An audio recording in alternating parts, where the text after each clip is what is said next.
Hello friends, எல்லாருக்கும் வணக்கம். இந்த வீடியோவில் நம்ம என்ன லெசன் பார்க்க போகிறோம் அப்படின்னா தமிழர் குடும்ப முறை. இந்த லெசன் தான் பார்க்க போகிறோம். இது எங்கே இருக்குன்னு பார்த்தீங்கன்னா 12th ஸ்டாண்டர்ட் புக்கில் 3வது இயலில் வந்து கொடுத்துருக்காங்க இந்த லெசன். ஸோ இந்த லெசனில் இந்த பாடத்தில் பார்த்தீங்க அப்படின்னா உங்களுக்கு சங்க காலத்தில் வந்து குடும்ப அமைப்பு வந்து எப்படி இருந்திருக்கு அப்படிங்கிறது தான் வந்து இந்த லெசனில் வந்து கொடுத்துருப்பாங்க.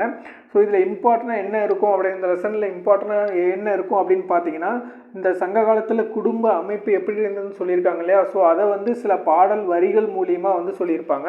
ஸோ அதுதான் வந்து இந்த லெசனில் இந்த பாடத்தில் வந்து இம்பார்ட்டனாக இருக்கும். வாங்க நம்ம லெசனுக்குள்ளே போகலாம். ஸோ ஃபஸ்ட்டு குடும்ப அமைப்பு. ஸோ இந்த குடும்ப அமைப்புக்கு வந்து அடிப்படையான ஒன்று அப்படி எதுன்னு பார்த்தீங்க அப்படின்னா திருமணம். ஸோ அடுத்தது வந்து திருமணம், குடும்பம், இது ரெண்டுமே வந்து தொல்காப்பியத்திலும் சரி சங்க இலக்கியத்திலும் சரி இந்த மாதிரி வார்த்தைகளே வந்து கிடையாது. ஆனால் குடும்பம் அப்படிங்கிறது பார்த்தீங்க அப்படின்னா எங்கே வந்து முதல்ல வந்து பயின்று வந்தது அப்படின்னு பார்த்தீங்கன்னா திருக்குறளில் தான் வந்து வந்திருக்கும். ஸோ அதுக்கப்புறமேட்டு பார்த்தீங்கன்னா சங்க இலக்கியத்தில் வந்து குடும்பை, குடும்பு, கடும்பு அப்படிங்கிற சில சொற்கள்லாம் வந்து இருந்திருக்கும். அது பார்த்தீங்க அப்படின்னா நம்ம குடும்பம் அப்படிங்கிற அந்த சொல்லோட தொடர்புடையதாக இருக்கும். ஆனால் வந்து அந்த குடும்பம் அப்படிங்கிற வார்த்தையை வந்து சொல்ல யூஸ் பண்ணாமல் குடும்பை, குடும்பு, கடும்பு அப்படிங்கிற சொற்கள்லாம் வந்து அதில் பயன்படுத்தியிருப்பாங்க. அடுத்து பார்த்தீங்க அப்படின்னா நம்ம சங்க இலக்கியத்தில் பார்த்தீங்கன்னா அதாவது நம்ம வாழ்விடம் சொல்கிறாங்க இல்லையா, நம்ம வாழ்கின்ற இடம். ஸோ அந்த இடத்தை பார்த்தீங்க அப்படின்னா அதுக்கு சில பேர்லாம் வச்சுருப்பாங்க. அது வந்து இல் மனை, புலப்பில், முன்றில், குடில், கூரை, வரைப்பு, முற்றம், நகர். ஸோ இந்த மாதிரி பல பேர்கள் வந்து வச்சுருப்பாங்க. ஸோ அடுத்தது பார்த்தீங்க அப்படின்னா தற்காலிக தங்குமிடம் வந்து என்னன்னு சொல்லியிருப்பாங்கன்னா புக்கில் அப்படின்னா என்ன அப்படின்னா தற்காலிக தங்குமிடம்.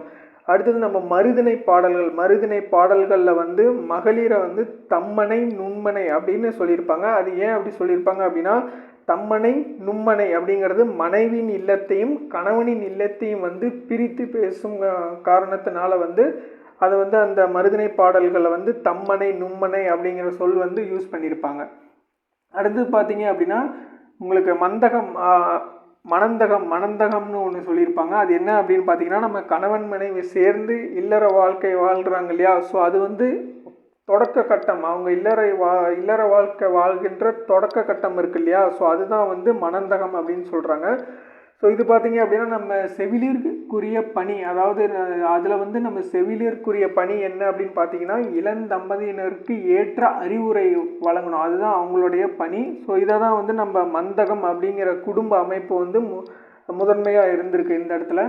அடுத்து பார்த்தீங்க அப்படின்னா நம்ம தாய்வழி குடும்பத்தில் பார்த்தீங்க அப்படின்னா அது வந்து தாய்வழி குடும்பம் வந்து குலத்தொடர்ச்சி வந்து அப்போலேருந்தே வந்து தொடர்ந்து இருந்திருக்கு அப்படின்னு சொல்லியிருக்காங்க. ஸோ இது வந்து எடுத்துக்காட்டு வந்து என்ன சொல்லியிருப்பாங்க அப்படின்னா சேர நாட்டு மருமக்கள் தாய்முறையை வந்து இதுக்கு எடுத்துக்காட்டாக வந்து சொல்லியிருப்பாங்க. அதுக்கடுத்தது பார்த்தீங்க அப்படின்னா ஸோ இதுதான் வந்து அந்த பாடல் வரிகள் வந்து கொடுத்துருப்பாங்க. ஸோ சிறுவர் தாயே பேரீர் பெண்டே, அப்புறம் வானரை கூந்தல், முதியோன் சிறுவன். ஸோ அடுத்தது என் மகள் ஒருத்தியும் பிறன் மகன் ஒருவனும் அப்படின்னு கலித்தொகை சொல்லியிருக்கோம் அந்த லைன், அதாவது இந்த லைன் வந்து சொல்லியிருக்கோம். ஸோ அடுத்தது பார்த்தீங்க அப்படின்னா தாய் வழி முறை இருக்கு இல்லையா. ஸோ தாய் வழி முறையில் வந்து குடும்ப சொத்து, வளங்கள், செல்வங்கள், ஸோ இது எல்லாமே வந்து பெண்களுக்கு தான் வந்து போகணும் அப்படிங்கிற மாதிரி சொல்லியிருப்பாங்க. அடுத்தது வந்து தந்தை வழி குடும்பத்தில் பார்த்தீங்க அப்படின்னா அதாவது திருமணமான பெண் பார்த்திங்க அப்படின்னா தலைவை வந்து அவனோட வீட்டுக்கு கூட்டிகிட்டு வரும்போது அவன் தலைவனுடைய அவங்க அம்மா இருக்காங்க இல்லையா. ஸோ தலைவனுடைய அவங்க அம்மா வந்து தலைவிக்கு வந்து சிலம்புகளி நோன்பு அப்படிங்கிற ஒரு நோன்பு வந்து செய்கிறாங்க. இதை வந்து நம்ம ஐங்குறு நூற்று பாடல் வரிகளில் வந்து சொல்லியிருப்பாங்க. நும்மனை சிலம்பு கழிவு அயரினும் எம்மனை வதுவை நல்மணம் கழிக அப்படிங்கிற ஐங்குறு நூற்று பாடல் வரிகள் மூலிமா என்ன சொல்லியிருப்பாங்கன்னா அதாவது நம்ம தலைவியை வந்து அவனுடைய வீட்டுக்கு கூட்டிகிட்டு வரும்போது அந்த தலைவிக்கு வந்து அவன் தலைவனுடைய தாய் வந்து சிலம்புகளி நோன்பு செய்கிறாள் அப்படிங்கிறதான் இந்த பாடல் வரியில் வந்து சொல்லியிருப்பாங்க. அடுத்தது பார்த்தீங்க அப்படின்னா மனையுறை மகளிருக்கு ஆடவர் உயிர் அப்படிங்கிற ஒரு பாடல் வரியும் இருக்கும். இது எந்த பாடல் பார்த்தீங்கன்னா குறுந்தொகை பாடலில் வந்து சொல்லியிருப்பாங்க. இது மூலிமா என்ன சொல்லியிருப்பாங்க அப்படின்னா பெண் வந்து தன் கணவனையே வந்து முழுவதும் சார்ந்திருக்க வேண்டும் நிலை வந்து ஏற்படுகின்றது அப்படிங்கிறத வந்து இந்த பாடல் வரி மூலிமா வந்து சொல்லியிருப்பாங்க. அடுத்து பார்த்தீங்கன்னா தனி குடும்பத்தில் வந்து 2ஆக பிரிச்சிருப்பாங்க. அது வந்து தொடக்க நிலை, நெருக்கமான குடும்பம் அப்படிங்கிற 2 விதமாக வந்து பிரிச்சிருப்பாங்க.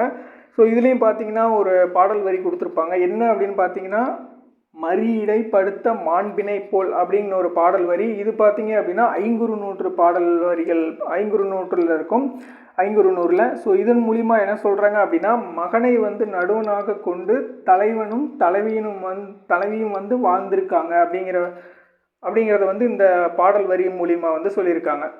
அடுத்தது விரிந்த குடும்பம்னு பார்த்தீங்க அப்படின்னா, கணவன், மனைவி, மகன் 3 பேருமே வந்து தந்தை சேர்ந்த வாழ்ந்த நேர்வழி தந்தை சேர்ந்து வாழ்ந்த நேர்வழி விரிந்த குடும்ப முறை அப்படின்னு சொல்லியிருக்காங்க. இது வந்து யார் சொல்லியிருப்பாரு அப்படின்னா, ஒக்கூர் மாசாத்தியார் வந்து புறநானூற்று பாடலில் வந்து சொல்லியிருப்பாங்க.